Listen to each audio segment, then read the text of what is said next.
Anak, bakit di ka pa natutulog? Tsaka bakit parang malalim yung iniisip mo?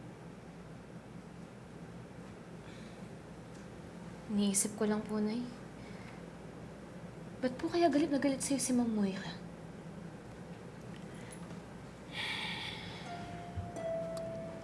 Akala ko ba wala na tayong pakialam sa kanila. Diba ang sabi mo nga sa akin, ang importante, alam na ni RJ kung ano yung totoo. Opo, Nay, pero iniisip ko po ba't po kaya siya galit na galit sa'yo? Lagi ka na lang niya inaaway, binubuntong niya yung galit niya sa'yo. Ba't sa mga ganitong sitwasyon, lagi na lang po yung babae yung may kasalanan? Babae laban sa babae. Ang totoo naman po niyan, si tatay naman po talaga yung may kasalanan eh. Kasi niloko niya po kayo at niloko niya rin si Ma'am Moira. Sana lang po talaga may isip po yun ni Ma'am Moira. Para hindi ka po niya laging inaaway kahit wala ka namang ginagawa. Kahit wala kang kasalanan, lumalayo ka, inaaway ka pa rin niya. Pinipilit niya pa rin yung gusto niyang paniwalaan. Alam mo ba kung bakit ganun si Moira sa akin? Kasi wala naman siyang pakialam sa akin eh. Kaya kahit magalit siya sa akin, saktan niya ako, wala siyang pake. Para bang punching bag ako. Parang sa akin niya binubuhos lahat ng galit niya kay RJ. Kasi nga, si RJ, mahal na mahal niya. Hindi na kayang mabuhay nang wala ang tatay mo.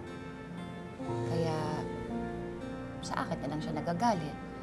Kahit ano pang mangyari, ako ang may kasalanan. Yun lang yun.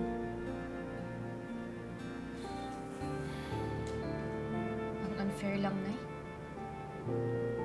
Pare-pareho lang naman tayo nasaktan dahil sa nangyari.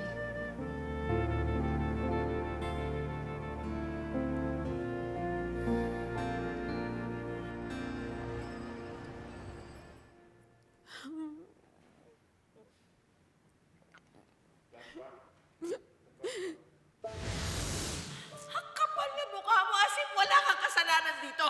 Oo, may kasalanan ako. Pero nagsisisi ako dahil prinotektahan kita. Dahil kinampihan kita at napabayaan kasi dahil doon. Pero nagawa ko lang naman yun dahil pinilit mo ako eh. Ako pa pinapalabas mo masama? Eh bakit masama ka naman talaga? Ha? Lahat ng to nangyayari dahil sa kasamaan mo. Dahil kriminal ka. Ang kapal na mukha, wala kang utang na loob! Mami, I'm sorry naman. Traitor ka! Mami, I'm sorry. I'm sorry, nilaglag mo. Kwenta ka talaga, anak. Sorry, Mami. Huwag mo lang ako matawag-tawag na mami. I will never forgive you.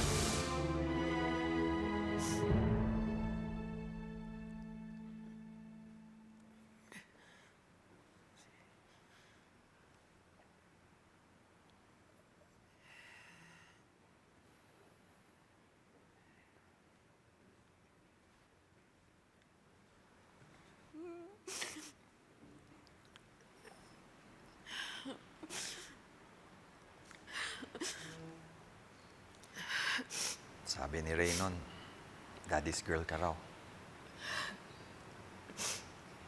Dad.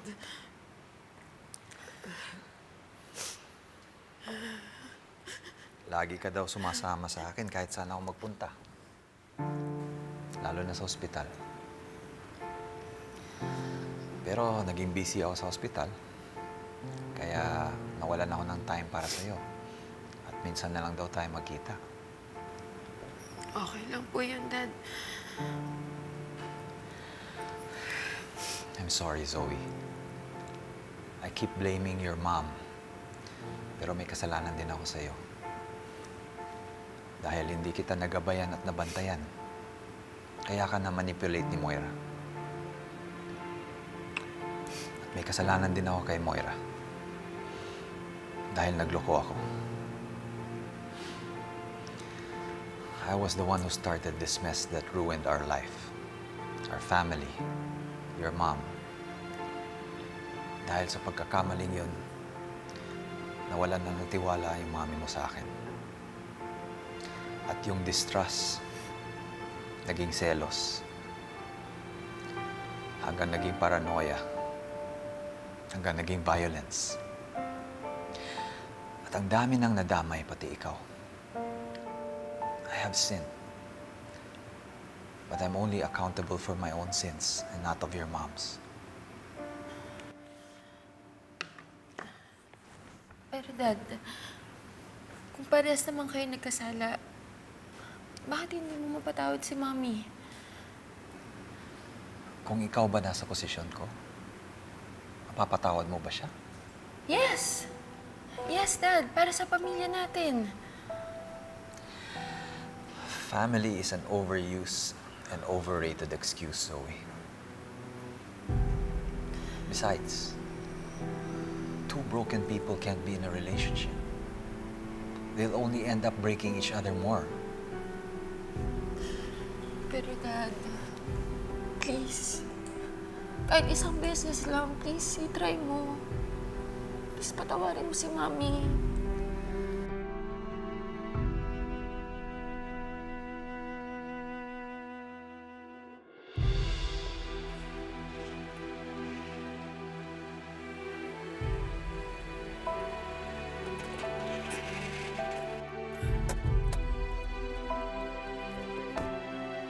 Robert! Robert! Robert, please! Robert, please, lumabas ka dyan! Robert! Mami? Robert, mag-usap tayo! Robert! Robert! Moira! Huwag ka na magsigaw ng sigaw. Parang ka nagtitinda ng balot sa kalsada sa lakas ng boses mo eh. Wala. Nakakahiya sa mga kapitbahay. Wala akong pakialam. Hindi ako aalis dito hanggat hindi ako hinaharap ni Robert. Robert, please! Lumabas ka dyan, Robert! Robert! Kausapin mo ako, Robert, please! Robert! Lumabas ka dyan! Ma'am?